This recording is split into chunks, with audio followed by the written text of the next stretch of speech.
que iban, o sea, que hubo un mensaje de la Virgen.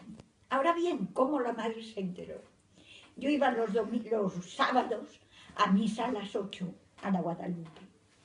Y había el papá de la profesora María Elena Rodríguez, ¿se acuerdan? La que daba Josefina daba. Y daba clases allí en el colegio, y él me quería mucho, y decía, Madre Baró, quiero hablar con usted. Digo, mire, cuando acabe la misa, hablamos.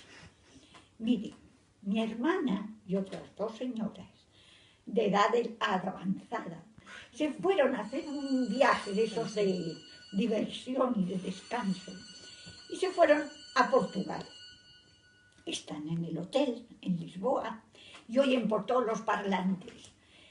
Aquellos que quieran visitar a la hermana Lucía en Coimbra, hagan cola, compren su billete y monten el autobús. Bueno, y nosotras 3 nos vamos y estamos aquí solo para ver cosas, ¿verdad?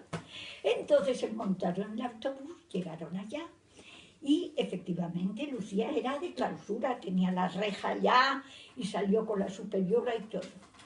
Le hacían preguntas, hablaba de todas las apariciones de la Virgen, todas las cosas, pero de repente dice, ¿hay aquí algún venezolano? Auténtico, me dejo cortar la cabeza de